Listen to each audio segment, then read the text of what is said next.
This is the History and Mythology channel. Do you remember how the Kingdom of Heaven film ended? It was with the words, "Even today there is no peace in the Holy Lands." There really is no peace, and we shall talk about the part of the Holy Lands. Syria has once again entered the world news with the sudden fall of the regime of dictator Bashar al-Assad. Bashar is the son and heir of the previous Syrian head of state, Hafez al-Assad, as well as one of the main factors in the once supranational political ideology, Ba'ath. Bashar al-Assad has served as president and de facto dictator of the Syrian Republic since the year 2000, relying on the army, the administration and part of the religious minorities in the traditionally diverse country. Despite police control and repression, the regime was not stable. In 2005, the Syrian occupation of Lebanon came to an end.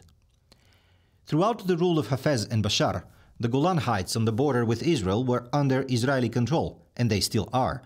So the Assad government did not control all of its own country's internationally recognized territory. In 2010-2011, the Arab Spring and a series of uprisings in the country threatened the personal power of the second Assad and shattered the fragile national unity. The Assad regime answered with a series of chemical attacks and bombings, mainly against the civilian population. Bashar al-Assad owed his survival over the next dozen of years largely to Russian and Iranian support. In 2014-2015, the Islamist terrorist group Dawlat al-Islamiyya an Iraq wa al-Shams, it's also known as Daesh or ISIS, the Islamic State in Iraq and Syria, established its zone of control and an actual proto-state on the territory of Iraq and Syria, but was defeated and expelled from the region in the period 2016-2019 by a temporary coalition of rival forces. The Syrian civil war has continued in practice since the fall of Assad, and Syria is currently in one of the most complex regional situations in the world. External powers, such as Russia, the United States and Turkey, are involved in the internal conflict, along with local factors such as the forces of the previous government, Kurdish ethnic armed groups and a diverse, possibly unstable coalition of militias with a palette of views and ideologies, from secular and relatively democratic to extreme Islamist. The country's population has suffered over 500,000 casualties, and major cities such as Aleppo have been partially destroyed. The moment is appropriate to review the history of this remarkable but suffering land. Chapter 1. From Prehistory to Antiquity. Syria is one of the cradles of civilizations in the Old World. In Arabic, its name Ash-Sham means the sun, hence the sunrise and the east, what is called the Levant in Romance languages. Cities, such as the capital of Damascus, are mentioned in the oldest texts of the Old Testament. Not politically, but geographically, Syria is one and the same with Lebanon and Israel, or Palestine, and also encompasses the present-day southeastern Turkish province of Hayat, with the cities of Antakya and Iskenderun, former Antioch and Alexandretta. Already in a modern political sense, Syria is a territory stretching between mountains that separate it from eastern Anatolia or Turkish Kurdistan to the north, the Badiat ash-Shams or the Syrian desert to the southeast, the Golan Heights to the south, the Lebanese mountains from which the bride of biblical King Solomon descends, and the Mediterranean Sea to the west.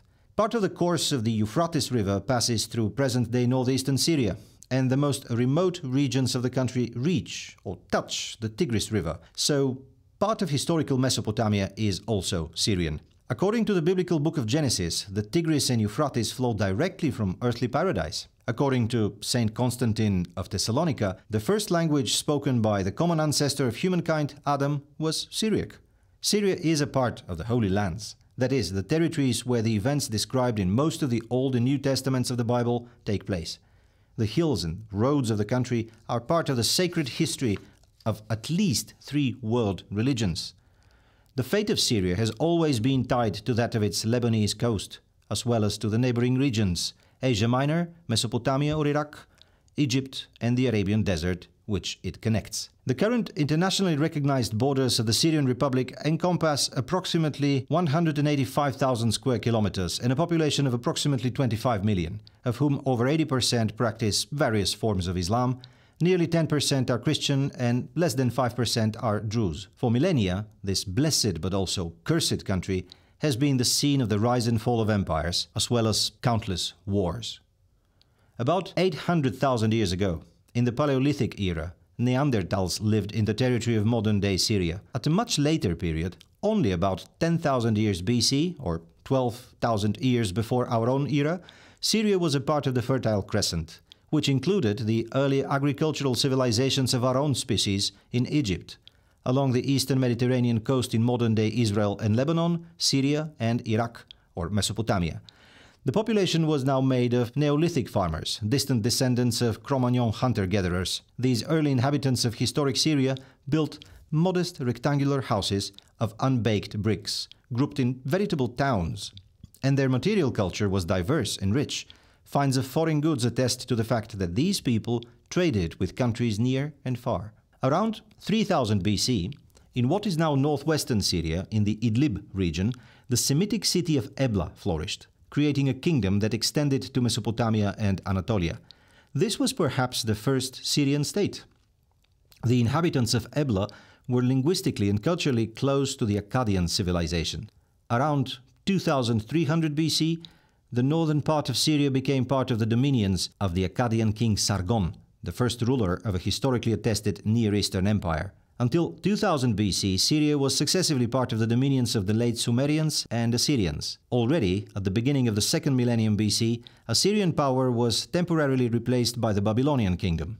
The Assyrians were one of the most aggressive cultures of the Old World and gave their name to modern-day Syria. Their direct descendants in Syria and Iraq still exist today, bearing the same name as their brutal ancestors, but they have become a relatively peaceful minority. In the following centuries, the strategic territory connecting Egypt with Anatolia and Mesopotamia was contested between powerful ancient states such as Egypt, Babylon, Assyria, and the local Hurrian kingdom of Mitanni. By 1300 BC, large parts of Syria had come under the control of the Indo-European Hittites, whose capital Hattusha was located in the mountains of Anatolia, also known as Asia Minor or modern-day Turkish Anadolu. Around the year 1000 BC, with the collapse of the Bronze Age and the advent of the Iron Age, the Hittite Empire collapsed and was replaced by the Neo-Assyrian Empire, which would rule Syria for the next 300 years. It was at this time that the name Syria first appears as a variant of Ashur, the original name of the Assyrian homeland. This is also the era of the first flowering of the small Israelite kingdom in the southwest of Syria. Around 600 BC, the Neo-Assyrian Empire was replaced by the Neo-Babylonian kingdom, which had existed for less than a century. The Babylonian rulers extended their power over the lands of the Jews in Canaan.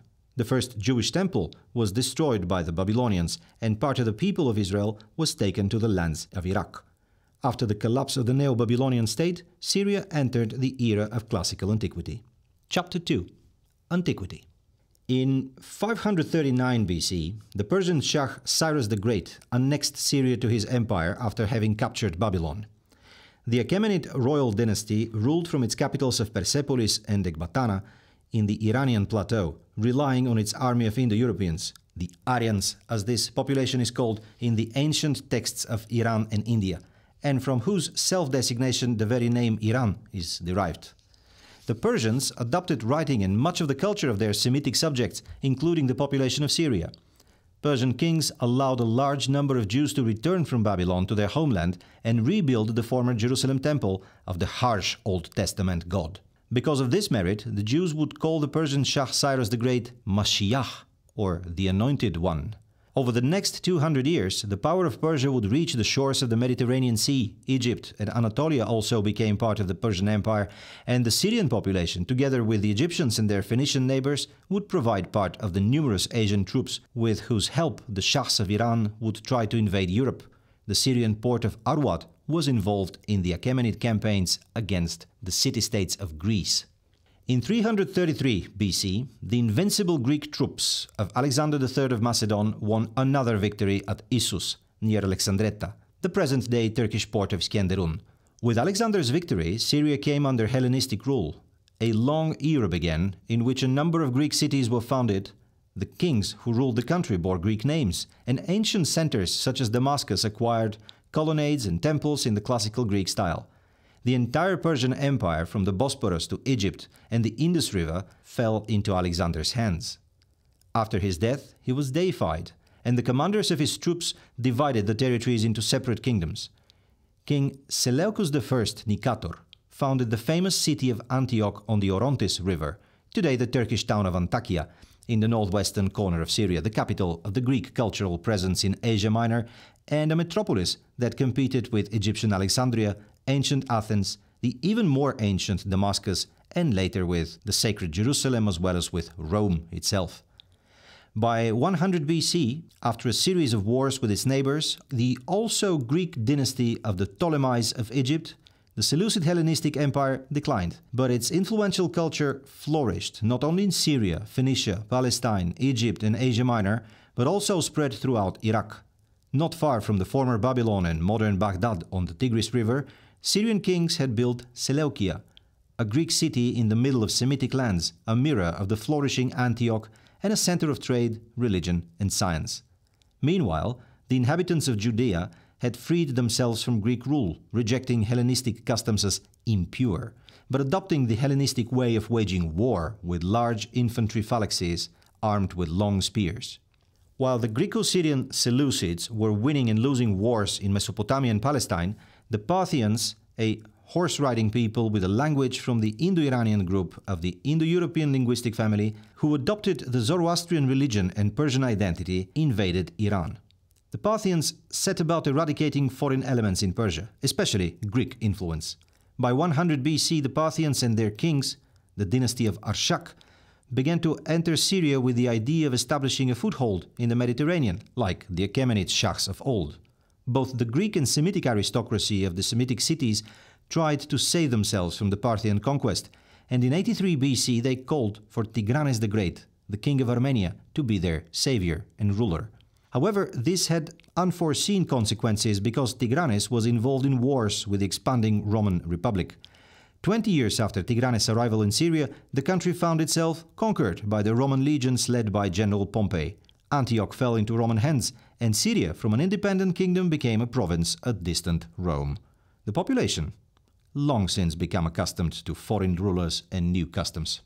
Syria remained a Roman, later a Byzantine province, for the next 700 years. In cities, such as Damascus and Antioch, Greek continued to be spoken, while smaller settlements outside the walls remained a zone of Semitic languages, especially Aramaic, also used among the nearby Jews and Phoenicians along the coast. Jews, Romans, Armenians, Greeks, Persians complemented the local population in an increasingly cosmopolitan landscape. The religions and gods of these peoples coexisted fairly peacefully, with rare outbreaks of violence during another Roman civil war, a Jewish revolt in the Jerusalem area, or a Parthian invasion from the east. Deep in the Syrian desert, beyond the last Roman frontier posts, lived the Bedouin tribes, the early Arabs, who sometimes came to Syria as peaceful traders and at other times raided for plunder. Around 220 AD, the young priest of the Syrian deity of the same name, Elagabalus, briefly became Roman emperor and reigned in a world of fantastic luxury and shameful pleasures that soon led to another Praetorian coup. Elagabalus came from Emesa, a city in Syria north of Damascus. Around 249 AD, Emperor Philip the Arab, who came from the territories close to Roman Syria, celebrated the 1000th year of Rome, a great anniversary. In the 60s and 70s of the 3rd century AD, Syrian city of Palmyra became the capital of a short-lived kingdom that unsuccessfully tried to tear the eastern provinces away from the temporarily crisis-ridden Roman Empire.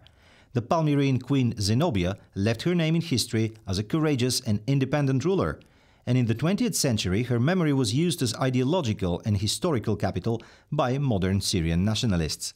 In a sense, the 3rd century AD was a Syrian century for the Roman Empire, just as the 4th would be a Balkan century. With the end of the Roman Republic and its transformation into an empire spanning 3 continents, Christianity began to spread for the first time, especially in Syria. Initially, it was simply a new messianic sect of the Jewish tribal religion, but it quickly became an independent system and a tradition, with its own sacred texts, hierarchy, saints, strict discipline. During its first 3 centuries, Christianity was persecuted at irregular intervals by the Roman authorities, but it spread successfully nonetheless, especially in the eastern provinces, part of which was Syria. Around 312, when the persecution of Christians was finally brought to an end, A large part of the Greek and Semitic-speaking inhabitants of the country had already been baptized. The internal struggles of the population began to be colored by the contradictory teachings of various Christian sects, or heresies. The old religions and gods receded from the cities and also from most smaller settlements. Along with the Balkans, Anatolia, and Egypt, Syria became one of the most important regions of the Eastern Roman Empire, which gradually became the state that we have come to call Byzantium. The Christian bishops or patriarchs of Antioch became one of the 5 most important institutions of the Church in the late Roman or early Byzantine Empire. Greek and Aramaic continued to be the leading languages of the region, and Antioch, Beirut, Jerusalem, Tyre, Sidon, Aleppo, and Damascus were the most important cities of the region. Berith, or today's Lebanese Beirut, on the seashore became the center of a famous school of Greek rhetoric. Chapter 3. The Middle Ages, from the Arab to the Ottoman conquest. In the 3rd century, while Roman Syria had not yet been fully Christianized, the Parthian kingdom in present-day Iraq and Iran fell. The Arshakid dynasty remained in power only in Armenia, but Persia and Mesopotamia were conquered by the local, purely Iranian dynasty of the Sassanids. The House of Sassan had the ambition to revive the ancient glory of the Achaemenid Empire and closely followed all customs, ceremonial, and religion of the former rulers Cyrus, Darius, and Xerxes. Unlike Roman emperors who went from persecutors to supporters of Christianity, the new rulers of Persia were at best indifferent to the followers of Jesus of Nazareth, or even persecuted them. Part of the task that the Sassanids set for themselves was to restore Persian power to the Mediterranean. From the 3rd to the 7th century AD, the Persians and Romans, or now Byzantines, fought a series of wars, practically one war for every generation. The last of the Roman-Persian wars ended in 628.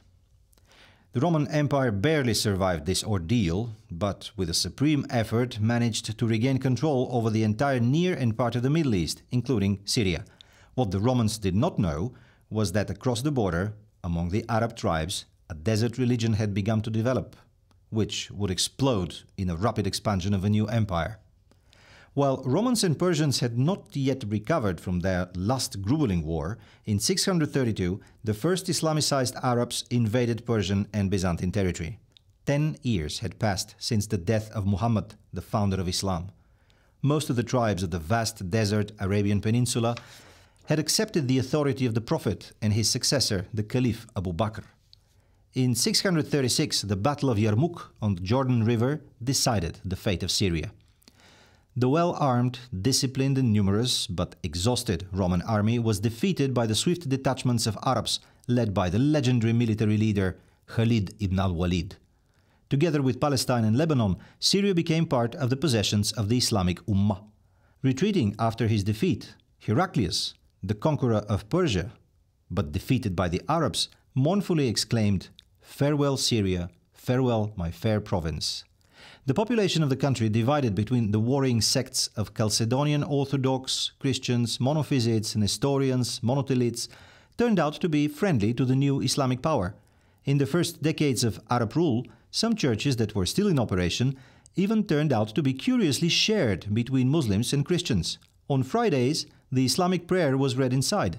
On Sundays, the liturgy was held in Aramaic or Greek. God is one, as they say in these places. The Arab conquest quickly covered the equally war-torn territories of Egypt and Libya in the west, as well as Iraq and Iran in the east. In the middle of the 7th century, the new Caliphate dynasty of the Umayyads set its capital in Damascus, in the middle of Syria. The Arab conquerors were proud of their harsh religion and their warrior origin from the poor and virtuous Bedouin clans, but the luxury and civilization of the great ancient city attracted them and changed them. The new Syrian rulers minted coins with the designs of the Persian and the Byzantine Empire. Their court openly drank wine in violation of the Quranic commandments and entertained itself with love poetry in Persian style. The caliphs soon found themselves involved in petty local politics, interests and intrigues of the still predominantly Christian population. In the 8th century, Syrian Christian officials such as Saint John of Damascus served at the court of the commander of the faithful. In 750, the new caliphate, the dynasty of the Abbasids moved the capital of Islam from Damascus to Baghdad, abandoning Syria for Iraq. The surviving Umayyads fled far west to newly conquered Spain, where they continued to claim the title of Caliph, creating one of the many schisms in the Islamic world. Syria remained an Abbasid province, with its cities becoming part of the pilgrimage route to the holy cities of Mecca and Medina. Like Egypt, Syria would retain a large percentage of its Christian population for hundreds of years. Individual emirs, or prosperous Syrian regions, minted their own gold coins and effectively became almost independent of the Baghdad caliphs. Typical of Syria was the Druze sect, originally a Shiite minority, which became an independent minority religion, supporting both Islamic and Christian beliefs, but also some beliefs completely atypical of the Abrahamic religions, such as reincarnation. The 10th century was an era of dynasties contesting control over Syria. The Tulunids and Ikhshidids held Egypt without submitting to the Abbasid caliphs in Baghdad and ruled the Mediterranean coast of Palestine, Lebanon and Syria. Around Aleppo, or ancient Halab, the Hamdanids formed their dominion, whose most notable representative was the Emir Saif ad-Dawla, the defender of Syria against the increasingly persistent attempts at a Byzantine return. After his death in 967, the Romans, who were now on the rise again, quickly conquered Antioch and Aleppo, and with it most of the country. At the same time, the Byzantine Empire began a series of wars against both the Bulgarians in the west and the Arabs in the east. At the end of this period, coinciding with the reign of the remarkable and fearsome Emperor Basil II in the first quarter of the 11th century, both the Balkan Peninsula and Syria were once again brought under the rule of the Eastern Roman Empire.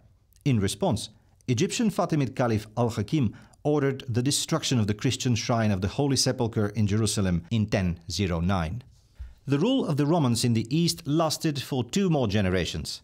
As the capital gradually came under the control of Constantinople officials and the provincial governors and landowners became increasingly independent, the army of the Byzantine Empire weakened. Bulgarian revolts broke out in the Balkans and the Pechenegs invaded. From the 1170s onwards, the Byzantine dominions in Mesopotamia, Syria and Asia Minor were overrun by a wave of Seljuk invaders, a recently Islamicized Turkic dynasty, leading with them a wave of motley armed pastoralists originating from the Turanian steppes of Central Asia. By 1090, most of Syria was in the hands of the new conquerors, while Byzantine power was pushed as far as the shores of the Aegean and Marmara Seas. The Romans responded by sending urgent requests for the collection of mercenary troops among Western Christians. Despite the relatively recent schism between the Orthodox and Catholic churches, the Byzantine Emperor Alexius I Comnenus rightly believed that he could attract a large number of pilgrims, knights, any kind of warriors, with the promise of the riches of the East. The Holy See in Rome simultaneously intensified its calls for the restoration of peace among Christians, revenge against Muslims for the destruction of the Holy Sepulchre in Jerusalem, the salvation of the Eastern Empire, and a general armed pilgrimage to the Holy Land. The result were the Crusades.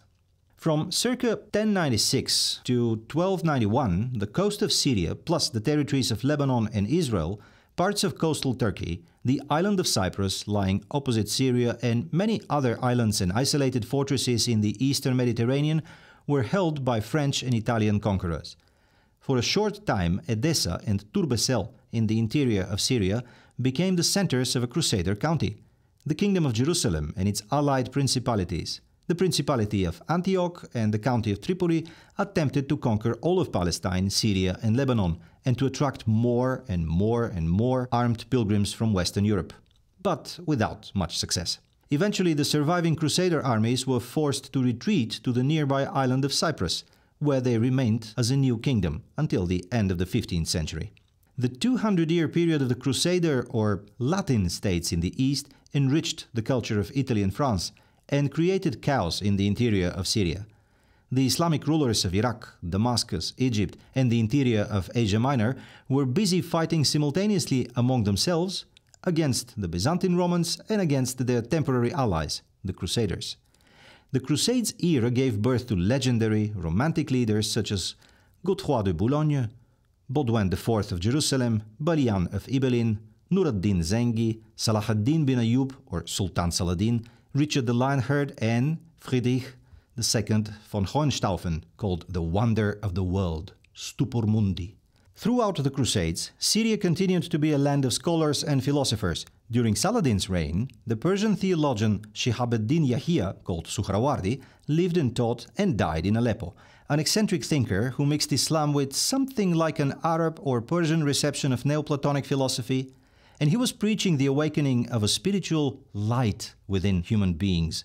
This idea did not sit well with the pious ulema of Aleppo, so the local imams forced the city's emir, Malik az-Zahir, a son of Saladin, to execute the heretic. This turbulent era coincided with the beginning of Mongol invasions both north and south of the Black Sea, and with the appearance of Tatar horsemen, including in Syria. Eventually, Syria and the Holy Lands were fully restored to Islamic rule, but the Abbasid Caliphate was ended in 1258, and by 1300, Aleppo in the north was in the hands of the Mongol Ilkhanids, and Damascus in the south was in the hands of the Egyptian sultans of the new Mamluk dynasty. Throughout the 14th century, as the Ottoman Turks gradually unified Asia Minor and conquered the Balkan Peninsula piece by piece, Mongol power in the Middle East waned, replaced by local rulers, while Mamluk Egypt conquered Syria. It is perhaps strange that the aggressive conqueror Timur the Great, or Tamerlane, who by 1400 temporarily restored Mongol power in Iran and attacked both northern India and Ottoman Anatolia, failed to add Syria to his dominions. Chapter 4. The Ottoman Period. 100 years later. In 1516, the harsh Ottoman Padishah Selim I, grandson of Mehmed II the Conqueror, invaded Syria and defeated the Mamluks in a battle near Aleppo. Syria and Egypt simultaneously fell to the Ottomans. The Turks now found themselves masters not only of a large number of Balkan and Anatolian Christians, but also of millions of Arabic-speaking subjects, many of whom were Shia. After the conquest of Cairo and the overthrow of the last Sultan and Caliph of Egypt, Al-Mutawakkil III, Sultan Selim announced the transfer of the Caliphate to Istanbul. The Ottoman Empire was no longer just a military regime dominating a diverse population by pure force of conquest. For Christians, especially for the Eastern Orthodox who obeyed the ecumenical patriarch in the old imperial capital on the Bosporus, the Padishah was now the Kaiser-i Rum, that is, the Emperor of the Romans. The Ottoman Empire already had the outlines, the capital, and the geopolitical tasks of the old Byzantine Empire. For Muslims, especially the Sunni majority, Selim and his successors were now legitimate caliphs, that is, rulers of the faithful, legitimate heirs of the Prophet. For the next 400 years, Syria, with its population of many religions and languages, would remain under the rule of the Ottoman masters. Relations between the Turkish rulers and their Arab subjects were not always idyllic. Religion most often unified them, but language and traditions were different. Syrians and Egyptians often considered the Ottomans to be rude, uncivilized, devoid of sophistication, shortly, barbarians. Anatolian warriors, in turn, often saw the inhabitants of Damascus, Aleppo, Beirut and Cairo as effeminate and mean. At the same time, Shia sects from Syria and Egypt found a good reception in the Islamic quarters of Constantinople, or Istanbul. Since the time of the First Seljuk Empire in Anatolia in the 12th or 13th centuries, Shia mystics, such as the famous Jalaluddin Rumi, called Mevlana, the teacher, were welcome in the courts of Turkish beys and sultans.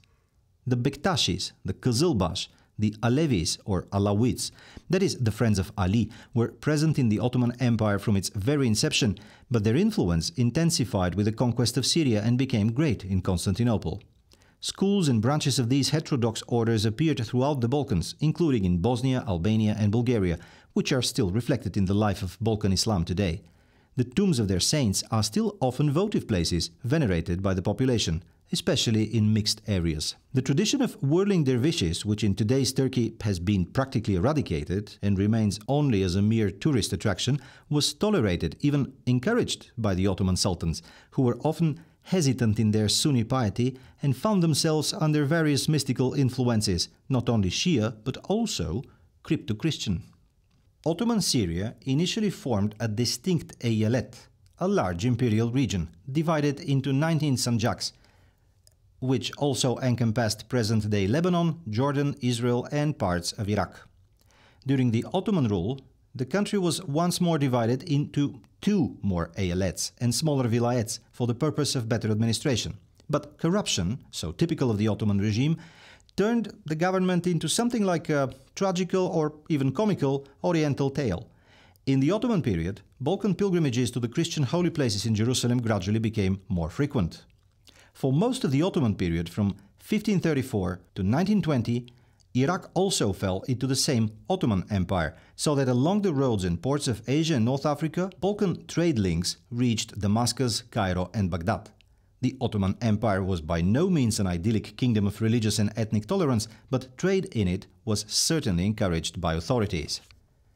A curious episode in the history of Ottoman Syria was Napoleon's desperate attempt to return from Egypt to France, passing through Jerusalem.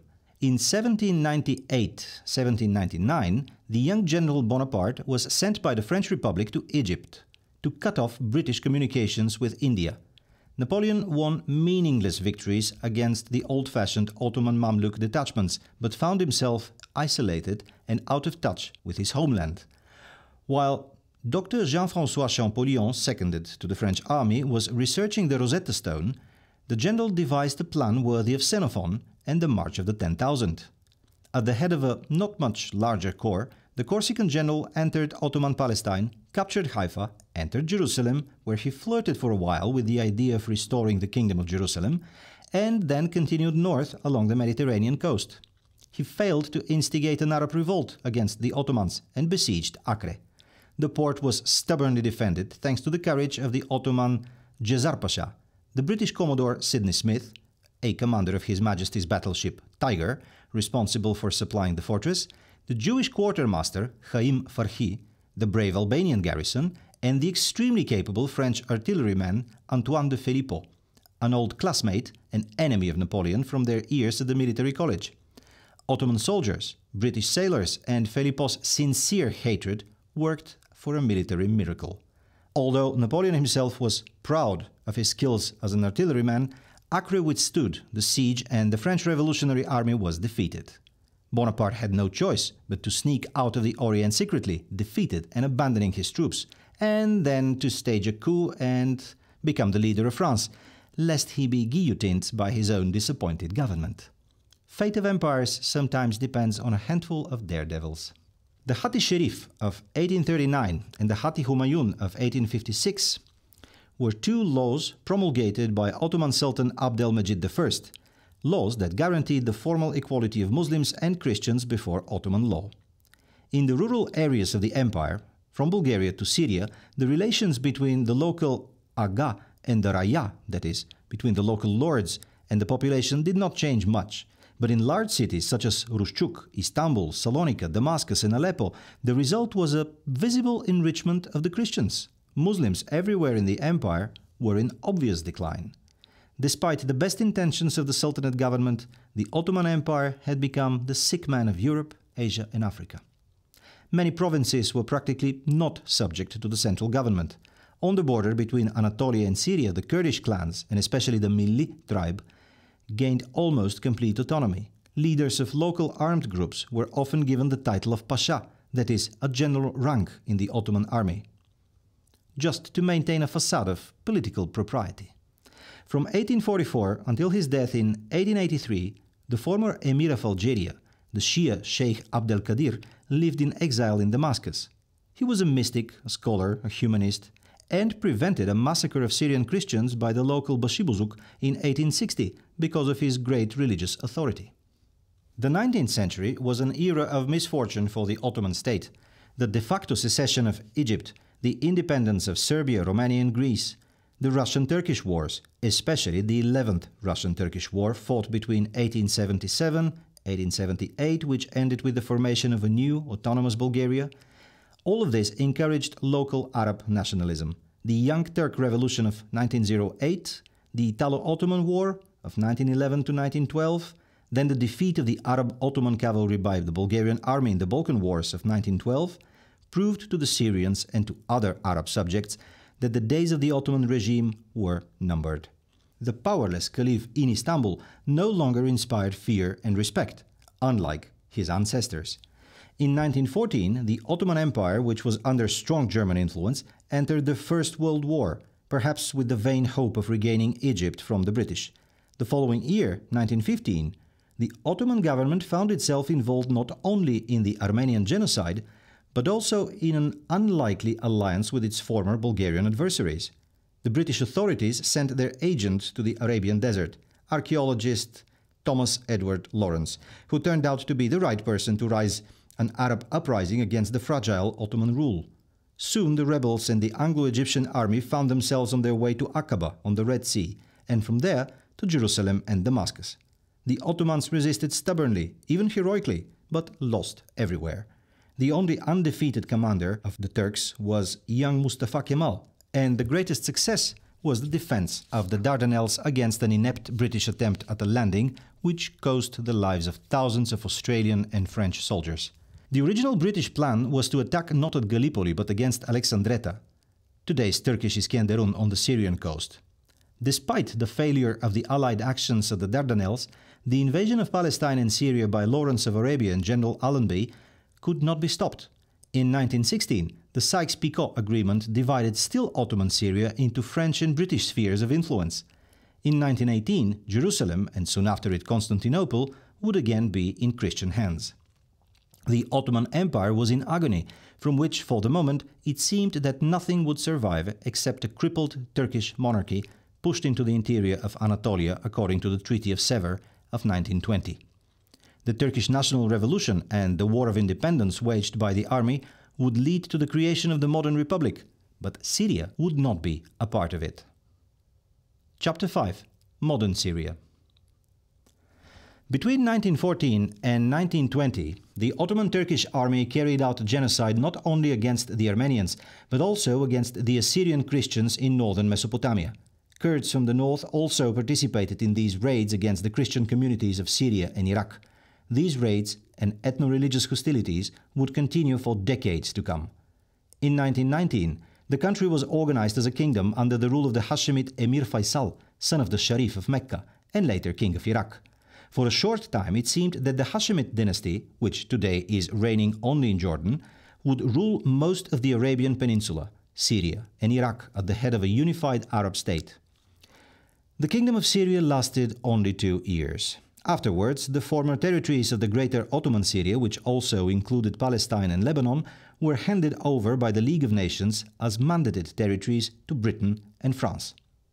The British government took control of the south, that is, of present-day Israel, as well as of Iraq, while the French were responsible for the administration of Lebanon and present-day Syria. The role of the British administration in aggravating relations between Palestinian Jews and Arabs is historically well known. The French administration made some efforts to avoid acting like colonial power. Syrians were left with the opportunity to organize a state, albeit under French supervision.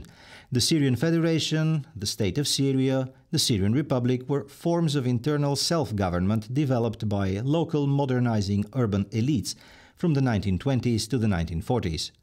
Predominantly Christian Lebanon, the Druze state in the Jabal, south of Damascus, the Sunni state in Aleppo, and the short-lived Alawite state around the seaside city of Latakia also date from this period. The Circassian minority in the Golan Heights also formed a provisional government under French supervision in 1938.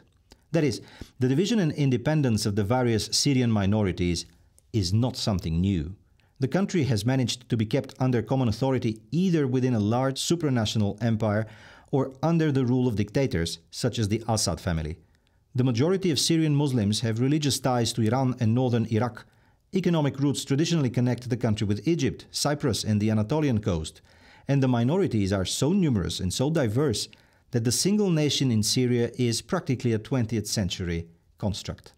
The province of Hatay, which includes Antioch, or Antakya, and Alexandretta, or Iskenderun, on the Mediterranean, was independent only in 1938-1939 and was immediately occupied and annexed by Turkey. The status of Hatay is still a subject of debate, and there is a distinct Syrian minority in Turkey.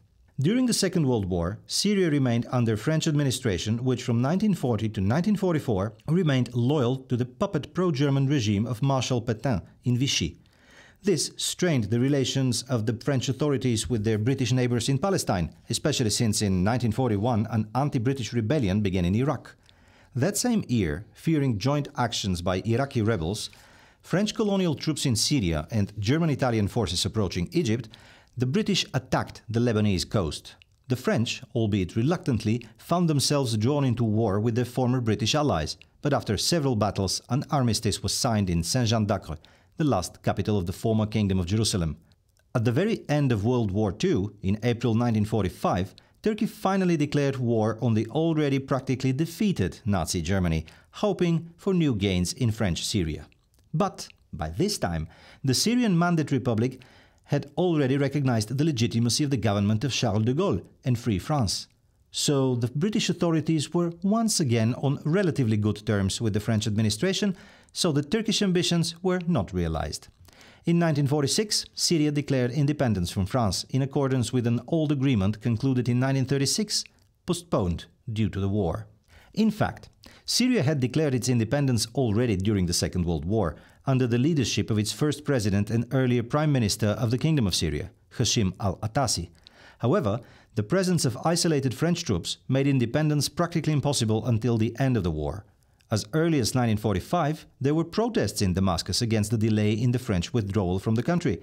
When French troops began to shoot at Syrian citizens, the British authorities once again entered Damascus and imprisoned the French units within their barracks. What is actually forcing post-war France to honor its commitment to granting Syria independence? Well, that's British pressure. The Syrian Republic existed from 1946 to 1963. Its three-star flag is now adopted by elements in the opposition coalition that ousted Bashar al-Assad. In 1948, this Syrian Republic went to war with the newly formed Israel. But Syria was defeated and forced out of the Golan Heights along the border. Many Jews, who had previously lived in Syria and other Arab countries, left their countries and settled in Israel. In 1949, Syria's defeat in the war with Israel led to 3 successive military coups. The country remained extremely unstable, and in 1953, a Druze uprising began. This was immediately followed by a 4th coup. Actually, different factions in the army were taking turns overthrowing each other. In 1956, the Suez Crisis ended with the failure of the British-French expedition to Egypt. Syria was extremely distrustful of the former colonial powers and began a course of rapprochement with the Soviet Union. Soviet military aid to Syria strained the country's relation with Turkey, as the Turkish authorities feared that Syria might try to regain Iskenderun. In 1958-1961, Syria briefly and formally announced its merger with Egypt into a United Arab Republic. However, the two parts of the republic not only had separate institutions, but also did not share a common border. Israel lay between them. So the eternal aspiration for a common state from the Nile to the Euphrates was not to be realized. Since 1963, the Ba'ath Party had come to power in Syria once more, of course, with a coup. In fact, for the last century, the period of its independence, Syria has been ruled exclusively by governments that came to power through coups. In 1966, the Ba'athists were briefly overthrown from power, but the following year, Defense Minister Hafez al-Assad corrected the situation, again with a coup. But this time, for a change, it was bloodless at least. From 1967 to 2024, Syria was ruled by a father and son, the Assads. In 1967-1989, the country had close relations with the Soviet Union and the Eastern Bloc countries. Syrian socialism was, at least initially and at least relatively soft, a dictatorship combining authoritarian rule and private property. In 1973, the Syrian army attacked Israel again in the Yom Kippur War and was again repulsed on the Golan Heights. In 1975, Hafez al-Assad declared that he was ready for peace with Israel if the Israelis were ready to withdraw from the border hills. Israel was not particularly interested. In order to celebrate some military success, the Assad regime joined the Lebanese civil war and ensured the temporary survival of the Maronite Christian Front's rule in the coastal country. For the next 30 years, Lebanon would remain occupied by Syria. In 1981, Israel finally declared the Golan Heights its own territory and invaded Lebanon. After several battles, Syria lost ground to the Israeli army, partially withdrew from Lebanon, but began to use paramilitary organizations there, the nucleus of future Islamist terrorist groups, in order to ensure some form of control in the neighboring country. From 1987 to 2005, Syrian forces were again in Lebanon, after which they withdrew. Lebanon and Syria are inevitably in constant contact, since over 1 million Syrian citizens live and work around Beirut, and over 200,000 of them have dual citizenship. Since at least the 70s, the Syrian Sunni majority has been dissatisfied with the pro-Russian, pro-Christian regime of the Assad family, which fills its administration mainly from among the minority Alawite sect.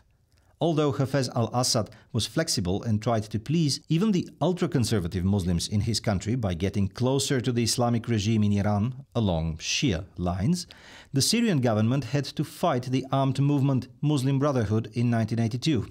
In fact, the victory of the Syrian Ba'athists over their rivals for power left over 10,000 victims in the city of Hama, which was directly bombed by the army. Up to that time, this was perhaps the bloodiest act of any Arab government against its own population.